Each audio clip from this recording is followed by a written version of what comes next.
Saludos cordiales. Les doy la bienvenida a la Academia de Misión. En cada retiro espiritual online hemos tenido la Academia de Misión. Y ahora nos encontramos en el tercer capítulo de la Academia de Misión. Es una pena, pero de haber sabido que yo sería el expositor de esta academia de forma continua, habría podido planificar con más detenimiento los temas a tratar. Dentro de 2000 años de historia de las misiones, existen incontables sucesos importantes y muchos aspectos por aprender. Hoy vamos a estudiar el origen de la Ilustración y el pietismo. Y vamos a conocer cómo estos movimientos influyeron en las misiones. En el origen de la Ilustración y el pietismo encuentro muchas similitudes con las características de nuestro siglo. En el año 1517, cuando las 95 tesis de Martín Lutero fueron clavados en la puerta de la Iglesia de Todos los Santos en Wittenberg, Alemania. Aunque no fue la intención de Martín Lutero, dicho acontecimiento se convirtió en uno de los puntos de partida de la Reforma religiosa, también conocida como Reforma Protestante. Desde entonces, los historiadores decidieron dividir el cristianismo en dos grupos, la Iglesia Católica Romana y la Iglesia Protestante. Mediante esta academia de misión, podrán comprender que el término protestante ha sido utilizado de forma equivocada para describir a la Iglesia evangélica. En el siglo I, Jesús vino al mundo, murió por nuestros pecados y resucitó al tercer día de su muerte para demostrarnos que Él lavó todos nuestros pecados y que nos justificó. Luego, por 40 días estuvo entre sus discípulos para dar testimonio de su resurrección. Y después de anunciarle la gran comisión de Dios, ascendió al cielo. Al ascender Jesús, conforme a la promesa de Dios, ocurre el advenimiento del Espíritu Santo en el día Pentecostés. De esta forma se forma la Iglesia. La Iglesia no se refiere a un inmueble, tal como lo describe en 1 Corintios capítulo 3, versículo 16. ¿No sabéis que sois templo de Dios y que el Espíritu de Dios mora en vosotros? Se refiere al conjunto de personas que han obtenido el perdón del pecado mediante la fe en Jesucristo y que han recibido el Espíritu Santo como galardón. En el Antiguo Testamento, el término templo era utilizado para describir un espacio. Antes del templo de Salomón existió un templo construido por Moisés a base de tiendas llamado tabernáculo. El pueblo de Israel viajaba por el desierto y con el fin de que Dios pudiese morar en medio de ellos, el pueblo podía dar culto a Dios en el tabernáculo y ofrecer ofrenda por sus pecados allí cada vez que alguno transgredía. Cuando el pueblo de Israel llegó a Canaán, la tierra prometida, el templo portátil dejó de ser eficiente. Por tal razón, Dios levantó a David, un gran rey de fe, y coloca en su corazón el anhelo de levantar un templo para Jehová. E hizo que en vida realizara la recaudación de materiales y realizara los preparativos necesarios para la construcción del templo.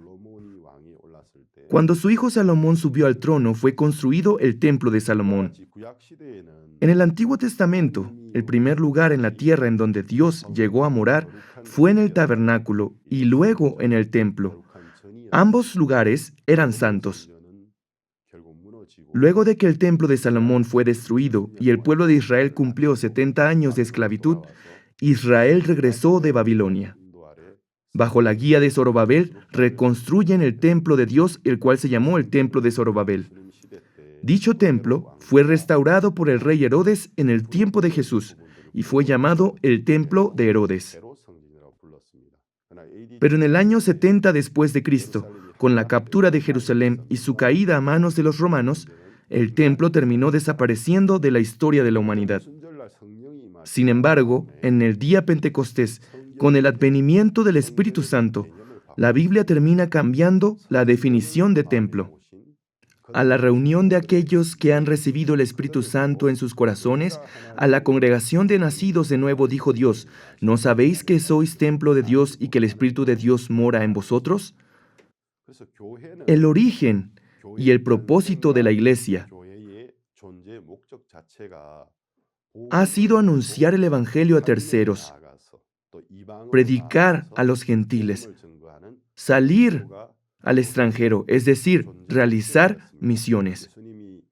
En el Monte de los Olivos, antes de su ascensión, Jesús dijo: pero recibiréis poder cuando haya venido sobre vosotros el Espíritu Santo, y me seréis testigos en Jerusalén, en toda Judea, en Samaria y hasta lo último de la tierra. Debido a que Jesús resucitó de la muerte para ascender al reino de Dios, desde dicha perspectiva sería incorrecto decir que esta palabra fue su testamento.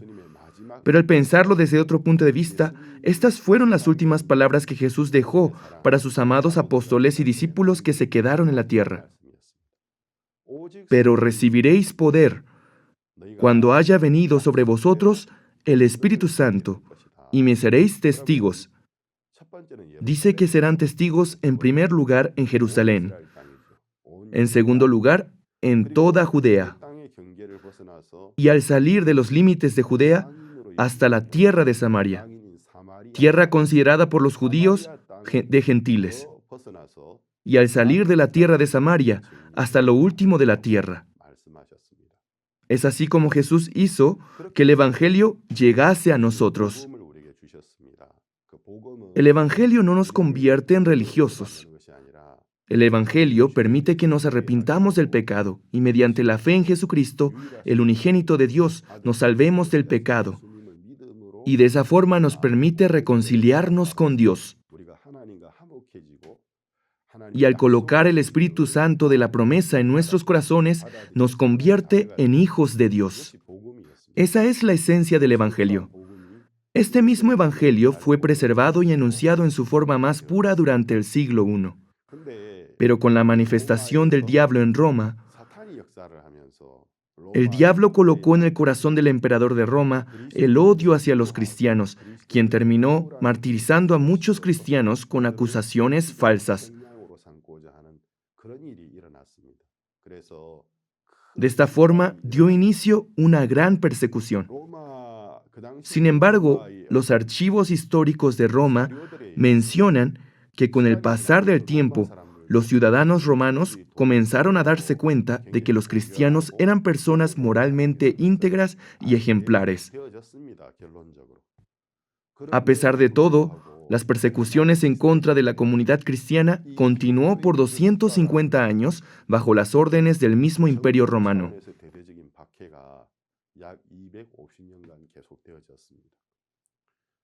Cuando la Iglesia de Dios se encontraba en medio de persecuciones por causa de la propagación del Evangelio, sin certeza de lo que les deparaba en el futuro, ellos decidieron continuar practicando una vida de fe pura, confiando en Dios y pregonando el Evangelio tal como los apóstoles les habían enseñado. No obstante, en el año 313 después de Cristo, Constantino, el emperador de Roma, detuvo la persecución y dio libertad de culto al cristianismo. Posteriormente, el cristianismo llegó a ser la única religión oficial del Imperio Romano. Cuando la Iglesia se fusionó con el Imperio Romano, la Iglesia se convirtió en gobierno y en una nueva institución. La comunidad cristiana que conservaba con pureza la esencia de Cristo pasó a ser una iglesia hegemónica, el cual recibía la cobertura del Estado y la protección del emperador. Ya que todos nosotros hemos estudiado historia universal, además de habernos enriquecido de mucha información a través de diferentes medios de comunicación, por lo cual sabemos que el dominio del Imperio Romano era vasto. Muchos reinos y tribus formaban parte del Imperio Romano. Desde el momento en el que el cristianismo se convirtió en la religión que el emperador y el Imperio Romano promovía, Ser parte de la nueva religión oficial del imperio comenzó a significar la obtención de muchos beneficios tanto políticos como sociales. Es así como muchos reinos aliados con el imperio romano, o tribus que se encontraban bajo el dominio del imperio, caciques y reyes comenzaron a confesar la religión del imperio. Y de esta forma comenzaron a ocurrir las conversiones masivas.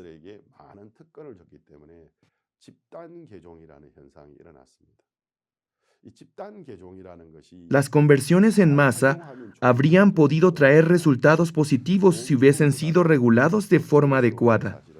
Pero dicha clase de conversión tuvo más efectos negativos que positivos en el cristianismo evangélico.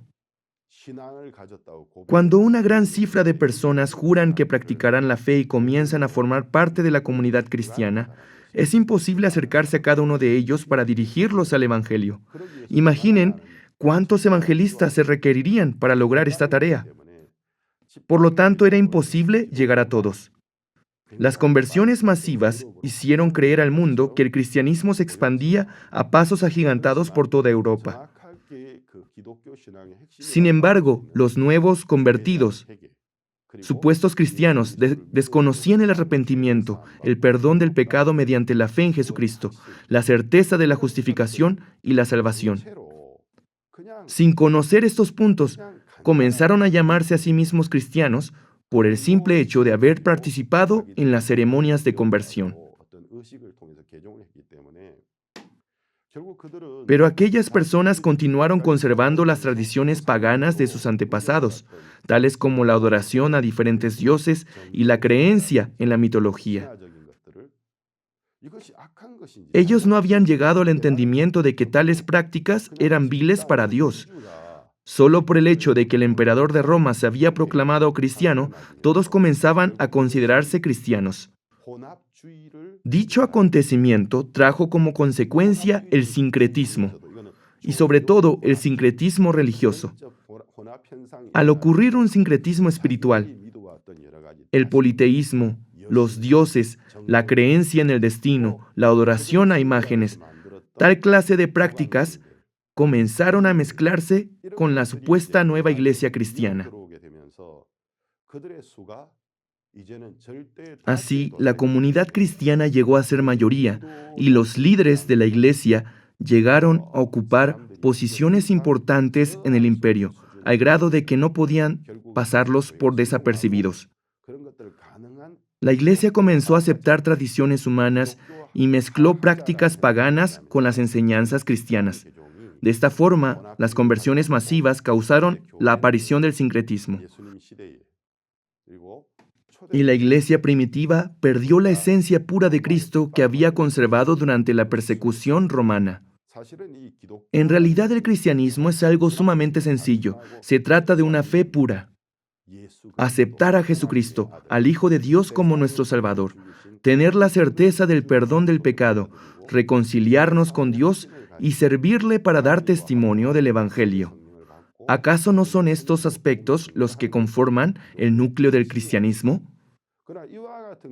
Sin embargo, estas bases del cristianismo comenzaron a desvanecerse de forma gradual. Originalmente, los paganos adoraban a las imágenes y sus creencias provenían de la mitología. Sin embargo, desde el momento en que comenzaron a llamarse cristianos a ellos mismos, la iglesia comenzó a caer en una corrupción espiritual. Es así como del griego se origina el término católico, el cual significa universal, popular, general o la única iglesia. Y de forma oficial comenzó a llamarse Iglesia Católica.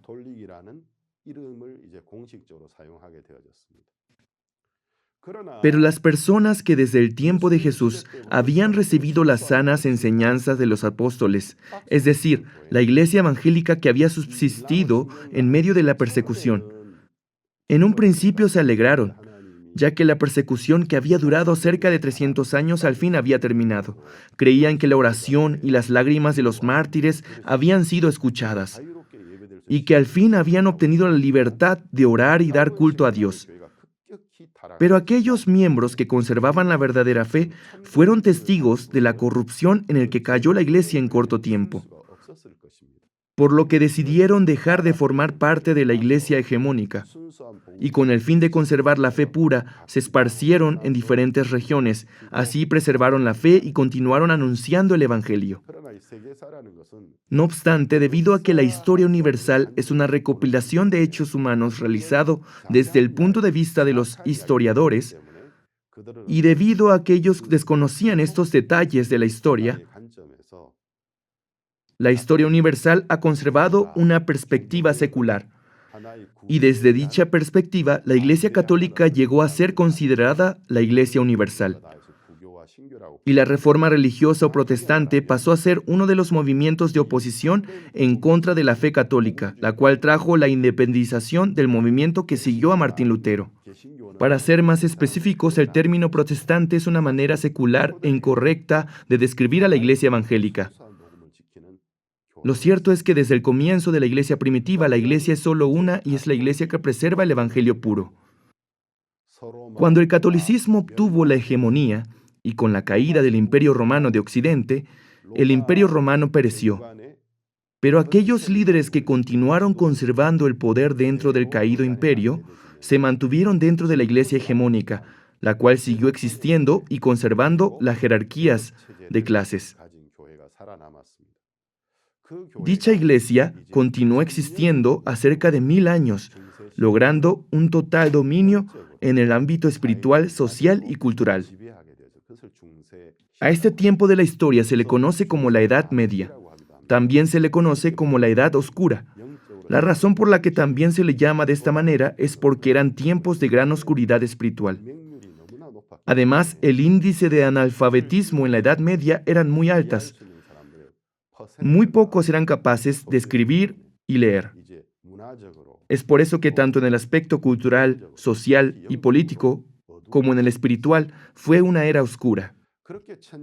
Así pasaron 1000 años, y las personas comenzaron a darse cuenta de que la enseñanza de la Iglesia Católica difería de las escrituras bíblicas.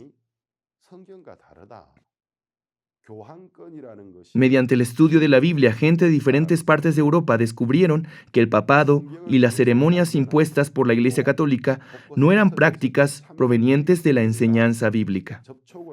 Además, al conocer a los verdaderos cristianos que habían estado dispersos en distintas regiones, comenzaron a ser influenciados por ellos. Estos hechos comenzaron a ocurrir en el siglo XII, XIII y XIV, y de entre ellos surgieron importantes reformadores evangélicos. Aunque sería necesario que estudiemos la biografía de cada uno de estos reformadores, por falta del tiempo no podremos hacerlo.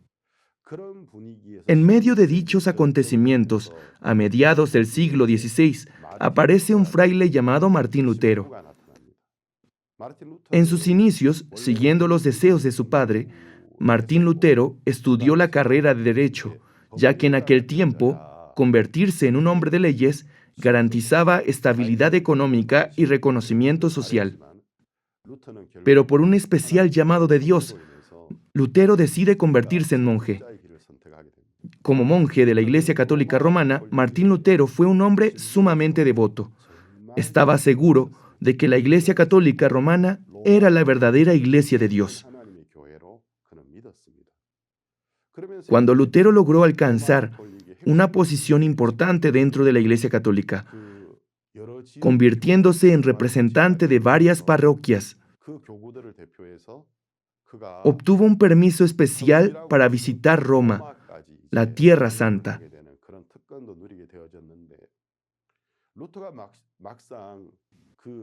Sin embargo, mientras más se acercaba a la Tierra Santa, a Roma,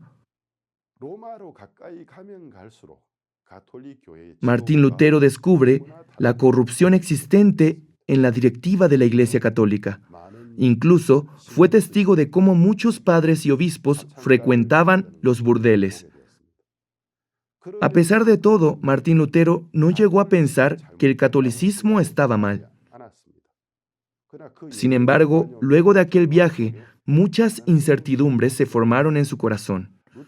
Martín Lutero, dirigido por la providencia del Señor, estudió la licenciatura, la maestría y un doctorado en la Universidad de Wittenberg, y logró convertirse en un distinguido profesor del libro de Salmos, del libro de Romanos y de Gálatas. Este era una providencia de Dios, ya que el libro de los Salmos es uno de los libros proféticos que describe con exactitud la llegada de Jesús y su muerte. Y el libro de Romanos y Gálatas son la esencia del Evangelio. Y para poder enseñar estos libros a los estudiantes, Lutero tuvo que estudiar las Escrituras a profundidad. Y mientras estudiaba, se encontró con diferentes obras escritas por cristianos de la iglesia primitiva. Fue así como tuvo contacto con obras evangélicas y bajo la providencia de Dios y mediante el estudio del libro de Romanos, Martín Lutero comprendió que el pecado no se redimía mediante ceremonias y mucho menos mediante la compra de indulgencias.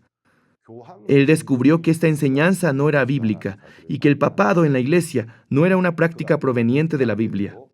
Cuando Martín Lutero llegó a comprender el Evangelio, escribió una lista de proposiciones que fueron conocidas como las 95 tesis de Lutero.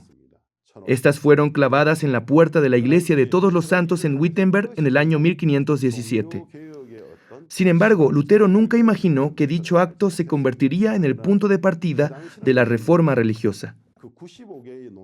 Incluso si las 95 tesis no hubiesen sido publicadas, ya en diferentes partes de Europa comenzaban a levantarse príncipes y nobles que buscaban detener la corrupción imperante en el papado y las constantes imposiciones de impuestos por parte de la Iglesia.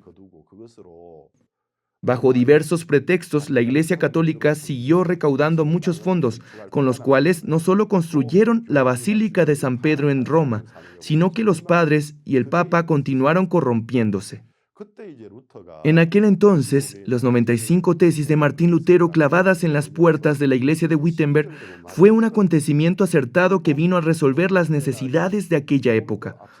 Además, unos cuantos años antes del nacimiento de Lutero, un hombre llamado Gutenberg creó la imprenta. Aunque en aquellos tiempos era difícil producir copias de libros en grandes cantidades, ya para la época de Lutero, gracias a este invento, comenzaron a aparecer imprentas en toda Europa, en los cuales era posible realizar muchas copias a un precio accesible.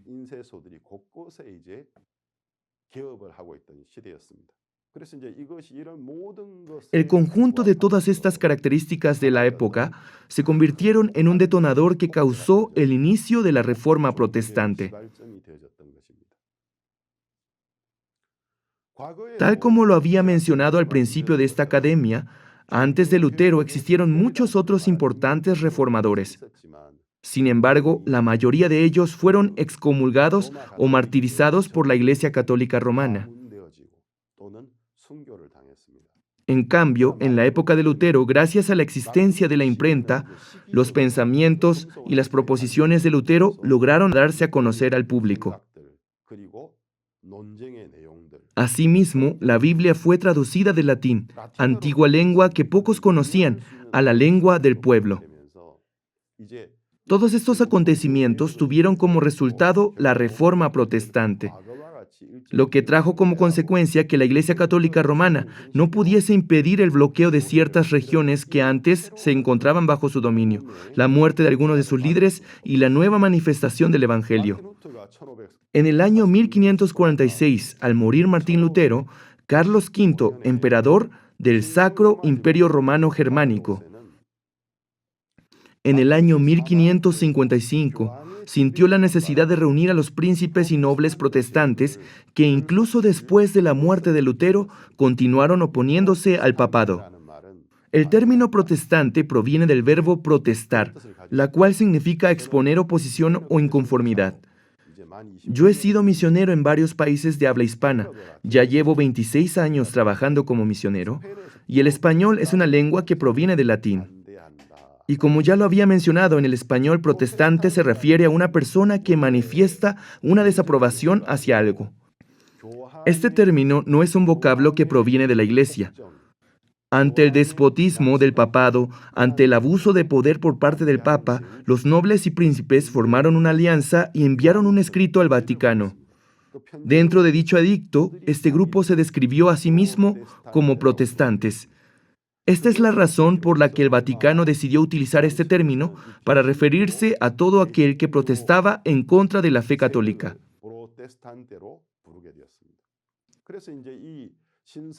Al ver el crecimiento de los grupos nobles protestantes en el reino, Carlos V no podía usar la violencia para someterlos, tal como lo habían hecho anteriormente.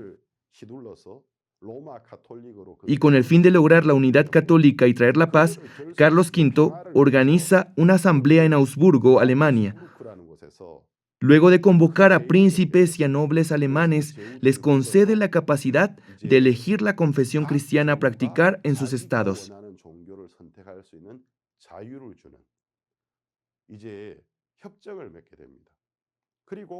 Por otro lado, el pueblo, a pesar de que no gozó del mismo beneficio que los príncipes y nobles, podían adoptar la religión de sus príncipes o emigrar a otro estado en el cual se encontrase la religión de su interés.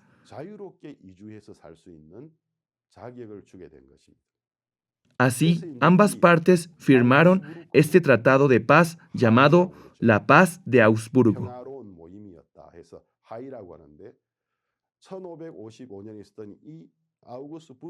Esta paz, firmada en el año 1555, en el ámbito histórico, fue un acontecimiento de suma relevancia, pues los príncipes y la nobleza obtuvieron la libertad de religión, es decir, se les concedió oficialmente la libertad de seguir a la Iglesia protestante. Aunque el pueblo aún no tenía la misma libertad, obtuvieron el derecho de convertirse a la religión de la nobleza a quienes servían o de emigrar al estado en el que se encontrase la religión de su preferencia. Ya que la Iglesia Católica Romana existió por 1000 años, las bases de su doctrina eran firmes. Los evangélicos y los nobles protestantes, por otro lado, a menudo llegaban a tener disputas doctrinales respecto a las influencias de la Iglesia Católica Romana,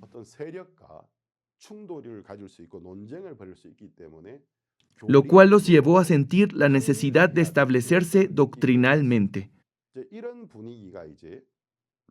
Tras la muerte de Lutero, este movimiento comenzó a crecer muy rápido y fue a finales del siglo XVI y a inicios del siglo XVII en el que tuvo su mayor apogeo.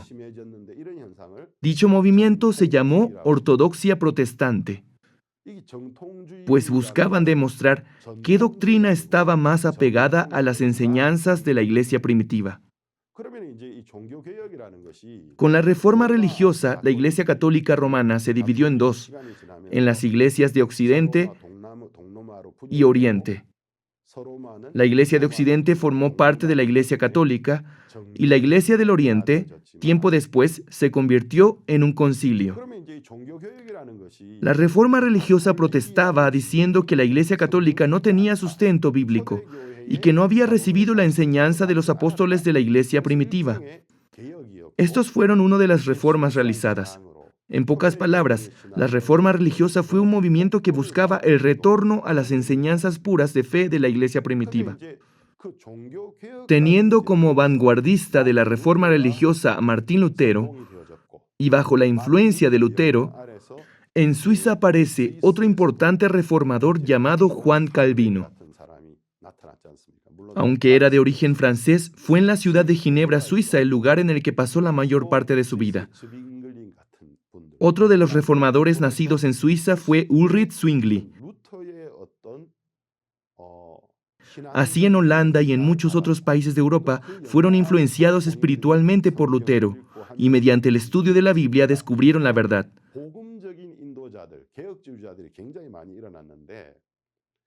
A pesar de que la mayoría habían sido sacerdotes de la Iglesia Católica Romana, eran hombres muy intelectuales que estaban dispuestos a dar sus vidas por la causa.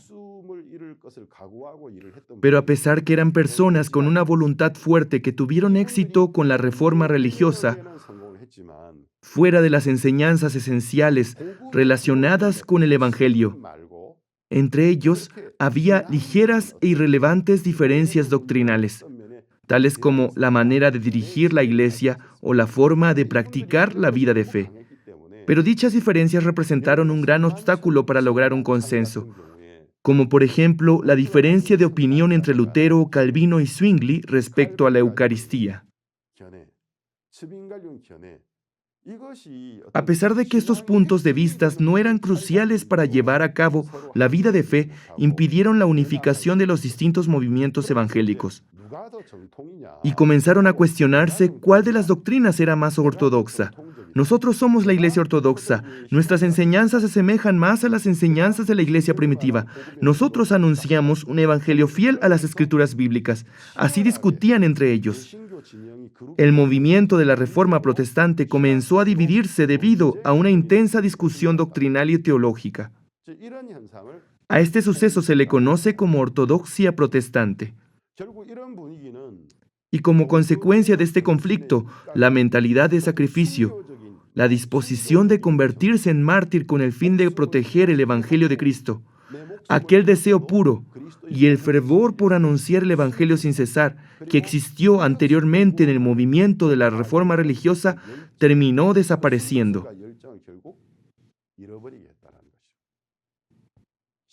Este conflicto produjo la pérdida de la sensibilidad espiritual, al grado de que los miembros comenzaron a asistir a la iglesia por mera formalidad, y la solemnidad hacia el culto ante la presencia de Dios fue perdiéndose de forma gradual. Durante los servicios, la gente platicaba en voz alta, algunos se levantaban y merodeaban por todo el lugar. Y la iglesia tuvo que establecer normas que restringiesen tales comportamientos durante las reuniones.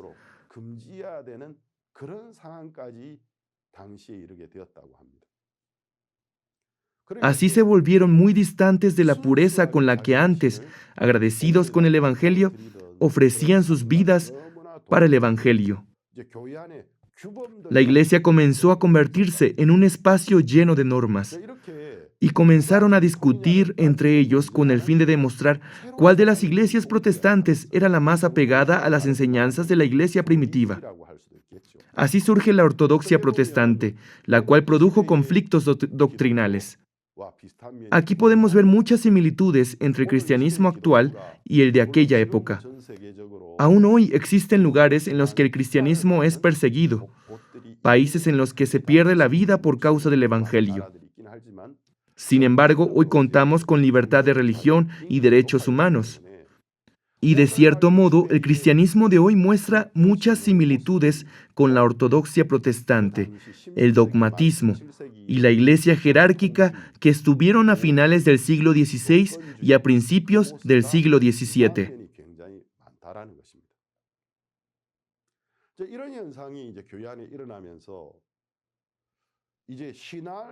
Cuando estudiamos la historia, es muy importante que tratemos de ponernos en los pies de los europeos que carecían de creencias. Por más de 1000 años, ellos vivieron sufriendo bajo la tiranía y la corrupción de la Iglesia Católica Romana.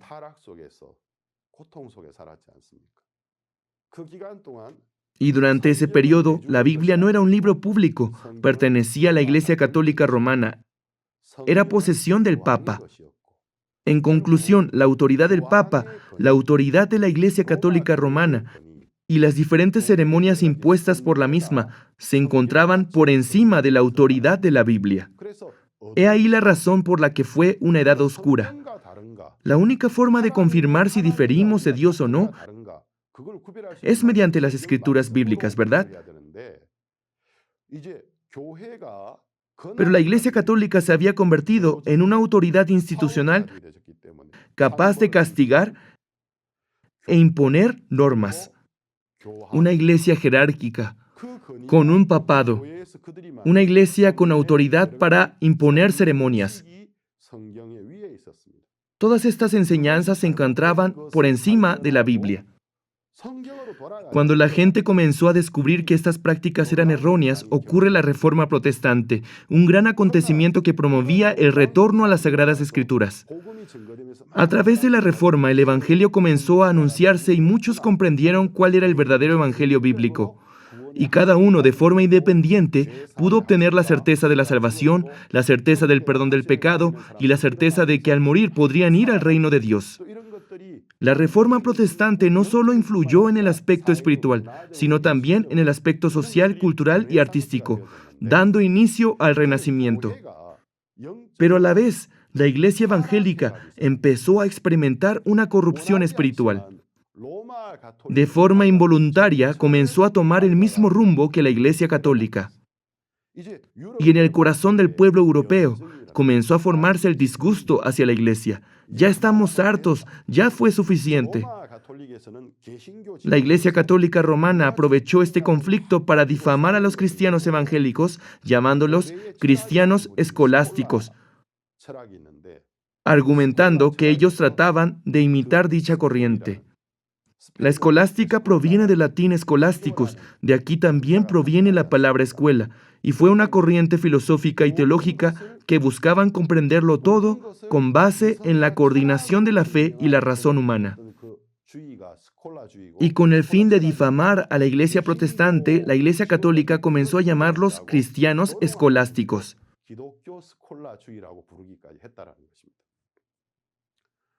El cristianismo comenzó a tomar el rumbo que Martín Lutero había odiado tanto, el mismo rumbo que la Iglesia Católica Romana. Esto significó un retroceso para el evangelismo, para las misiones y para la Iglesia. Es por eso que en Europa inicia el siglo de las luces, también conocido como Ilustración. Una simple expresión que podría describir la Ilustración sería: es tiempo de despertar, estuvimos dormidos por mucho tiempo, entremos en razón.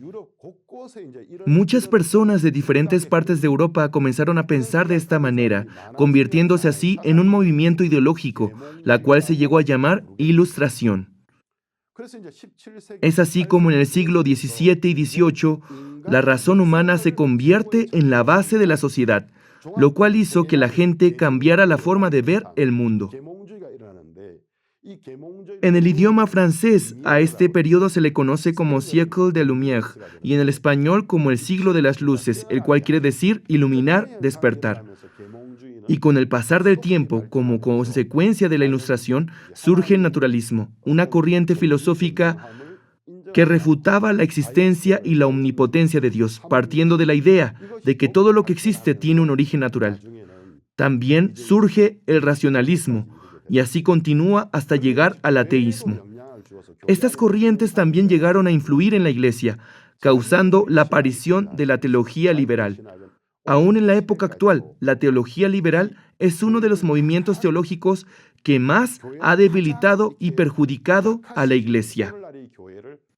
Es un movimiento que busca analizar la Biblia basándose en la razón humana, es decir, analizar las escrituras bíblicas como una de muchas otras ciencias seculares. Es así como también surge la alta crítica, el cual trata del estudio crítico de las enseñanzas bíblicas bajo el criterio de la razón humana. A medida que estos movimientos surgieron en Europa, el fervor por realizar misiones terminó por desaparecer, y surge una teoría llamada el buen salvaje. Según la filosofía de la Ilustración, el buen salvaje es una teoría que menciona que los indígenas del Nuevo Mundo tenían un alma pura que no estaba contaminada por la civilización, y cuestionaban el hecho de que el cristianismo tuviese que ser anunciado a los indígenas. Esto formó un ambiente hostil y una visión negativa en contra de los esfuerzos de la Iglesia por anunciar el Evangelio y por el ministerio de las misiones. Esos fueron los efectos causados por la teoría del buen salvaje. Pero por la gracia de Dios, cuando la Iglesia se encontraba más vulnerable, en Alemania, un grupo de pastores de la Iglesia luterana, cautivados por la voluntad de Dios, a pesar de estar conscientes de que habían conservado un evangelio bíblico y exacto, comenzaron a sentir la gran necesidad de llevar dicho conocimiento a la práctica. Es decir, comenzaron a darse cuenta de que el caminar con Cristo debía ser parte de sus vidas cotidianas. Es así como se origina el pietismo.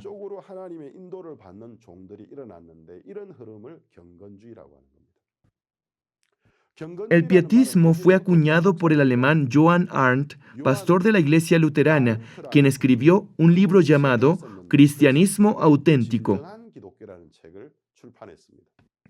En dicho libro, Arndt menciona que el cristianismo auténtico no es una iglesia que conserva una doctrina más ortodoxa que otras, sino es aquel que ha llegado al entendimiento de que el Evangelio es Jesús, quien ofreció su vida para la salvación de la humanidad. Un cristiano auténtico es aquel que mediante la fe en dicho Evangelio ha obtenido el perdón de sus pecados, que ha obtenido la salvación, y la reunión de los salvos es la iglesia. Queridos hermanos, la iglesia no debe enfocarse en tratar de demostrar que tiene una doctrina auténtica. La iglesia debe estar dispuesta a entregar su propia vida para el esparcimiento del Evangelio. Debido a que la iglesia había perdido dicho entendimiento, Johann Arndt vio la necesidad de publicar su libro Cristianismo Auténtico. Y muchos fueron cautivados por esta obra. Uno de ellos fue Felipe Jacobo Spener, pastor luterano.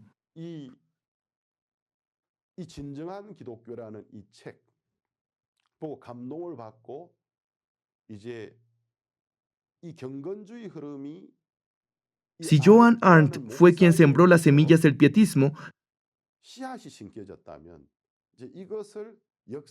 quien lo impulsó para marcar la historia fue el pastor Felipe Jacobo Spener.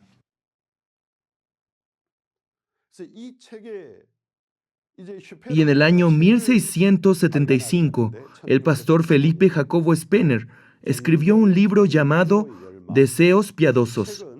Este libro permitió que el pietismo, el cual dio inicio en Alemania, fuera difundido y se convirtió en un archivo importante para la Iglesia evangélica.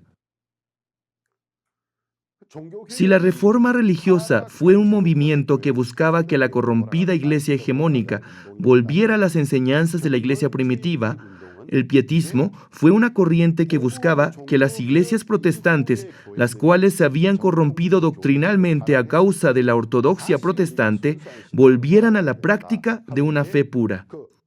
El pietismo buscaba renovar el espíritu de las iglesias protestantes. Esto fue la esencia del pietismo. Los pietistas buscaban lograr dos principales objetivos.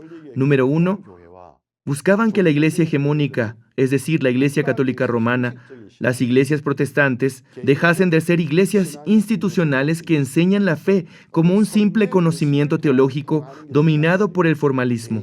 El pietismo buscaba revitalizar la fe personal y la práctica de la misma en la vida cotidiana. Es decir, en vez de dar importancia en identificar quiénes eran los escogidos de Dios, daban prioridad a la conversión personal, a la obtención de la certeza de la salvación de cada individuo. Número 2. Impulsaron la formación de iglesias en el que existiese una fe activa mediante la transformación personal del creyente, el nuevo nacimiento en Cristo y la vivencia de la gracia de Dios en la vida cotidiana. Fue un movimiento espiritual muy bueno.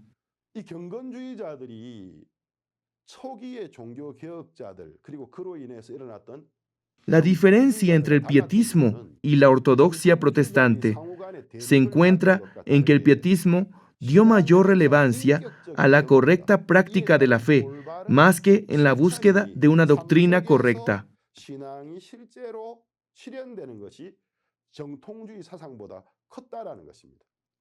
Por tal razón, los cristianos que compartían una misma fe pudieron unirse, ayudarse mutuamente y orar juntos a pesar de las pequeñas diferencias doctrinales que habían entre ellos.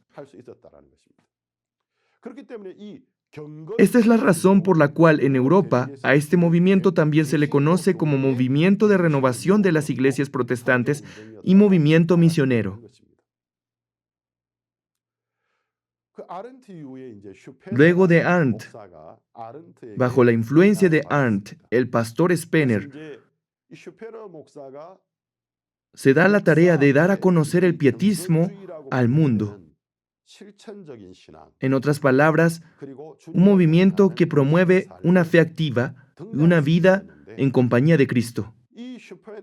El pastor Felipe Jacobo Spener fue influenciado por el libro Cristianismo Auténtico de Johann Arndt y el manual La práctica de la piedad del escritor el pastor Lewis Bailey. Más adelante fue invitado a ser pastor representante de la iglesia de Frankfurt del Meno y fue allí donde comenzó con el movimiento de renovación de la iglesia protestante llamado pietismo. Este movimiento consistía en reunir a los fieles en pequeñas asambleas fuera de los servicios principales de la iglesia, es decir, pequeños grupos para estudiar la Biblia, orar juntos por la iglesia y por el esparcimiento del Evangelio y compartir testimonios de la obra de Dios en sus vidas. Era un movimiento espiritual que promovía el retorno a la fe práctica de la iglesia primitiva. Este movimiento fue de agrado para Dios y Dios acompañó a este movimiento, permitiendo que creciera muy rápido.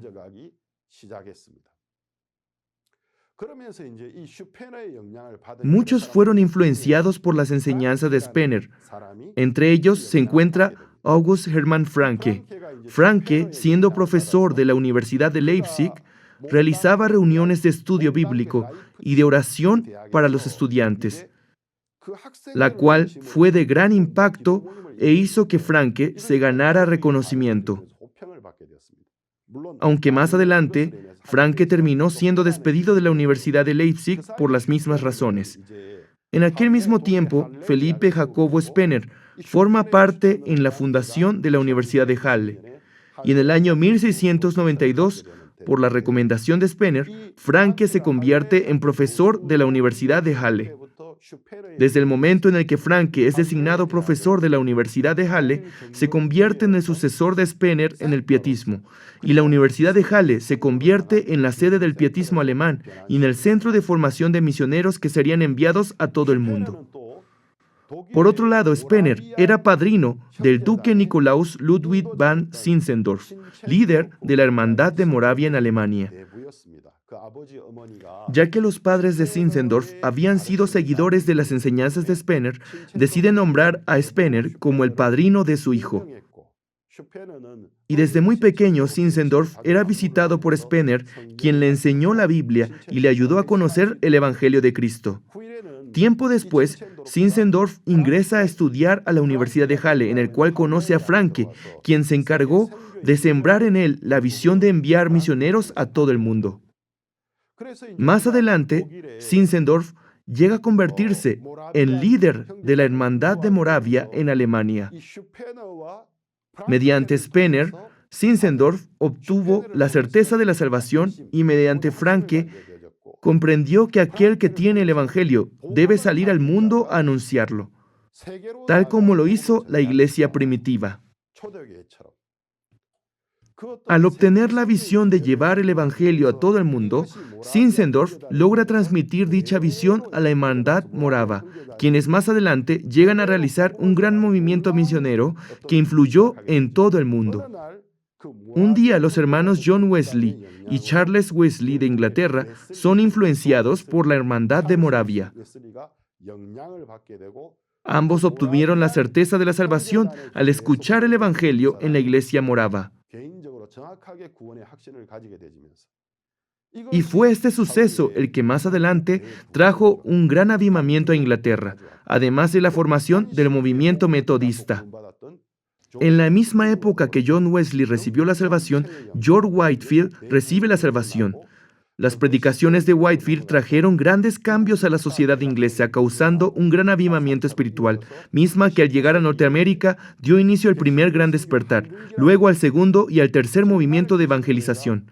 Ya para el siglo XIX, la iglesia evangélica experimenta una época dorada, ya que logra enviar a incontables misioneros a todos los rincones del mundo. Y claro está que todos estos grandes acontecimientos en la historia del cristianismo tuvieron sus inicios en el pietismo.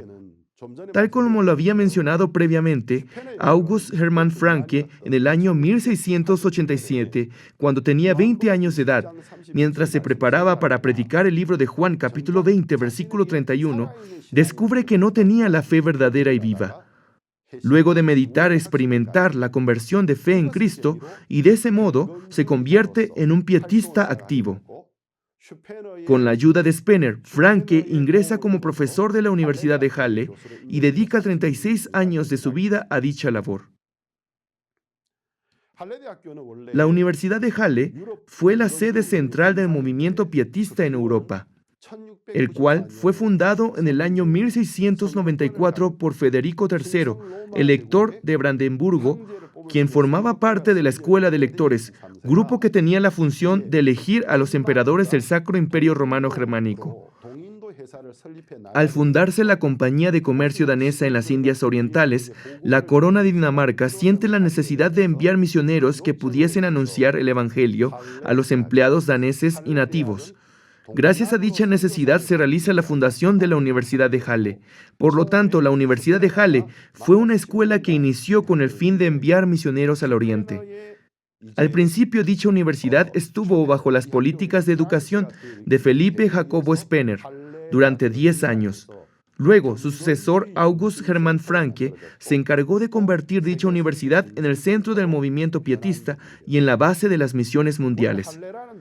Originalmente, Halle era una ciudad comercial, pero al fundarse la Universidad de Halle, comenzaron a establecerse orfanatos, escuelas primarias, bachilleratos de ciencias y humanidades, escuela para mujeres, escuela para formación de profesores, escuela para nobles, centro de investigación bíblica, centro de investigación para las misiones en el Oriente, centro de investigación farmacéutica, imprentas, sociedades bíblicas, librerías, farmacias, hospitales, albergues gratuitos, entre otras obras caritativas, convirtiéndose así en la base principal de las misiones hacia el interior del país y las misiones al extranjero, no solo para Alemania, sino para toda Europa.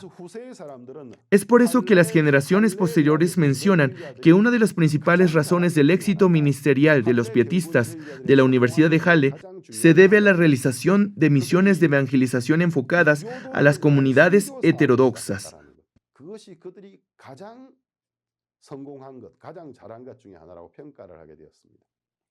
En el siglo XVIII, la Universidad de Halle despacha a 60 misioneros, y a solo 30 o 40 años desde su fundación, siendo la mejor universidad teológica de Alemania, ya había formado a 6.000 pastores pietistas, entre los cuales muchos fueron enviados a diferentes países de todo el mundo. Incluso el duque Zinzendorf, quien luego se convirtió en líder de la Hermandad de Moravia de Herrnhut, estudió en esta universidad. Grandes autores espirituales tales como Bogatsky y Frelinghuysen llegaron a ser influenciados por Francke en la Universidad de Halle.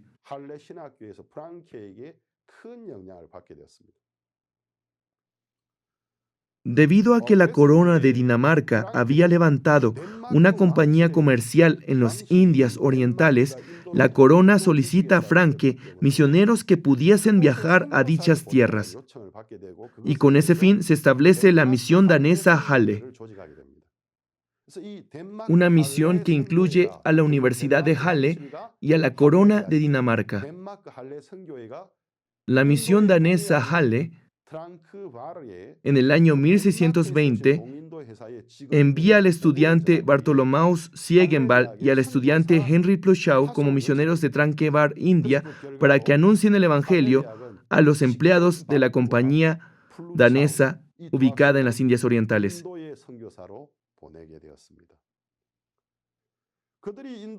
Cuando ellos llegaron a su destino, debido a que la mayoría de los empleados de la compañía eran seguidores del movimiento luterano, trataron con hostilidad y prejuicio a los recién llegados misioneros pietistas. Por tal razón, el primer tiempo de los misioneros de la India fueron difíciles. Sin embargo, Pluschow sirvió como misionero de la India por 5 años y Ziegenbalg por 15 años. Sobre todo Ziegenbalg, quien se había convertido en misionero a los 23 años, su capacidad para aprender idioma extranjero fue tan excepcional que luego de cumplir 8 años en la India, es decir, en el año 1714, Ziegenbalg fue capaz de traducir por completo el Nuevo Testamento al idioma tamil.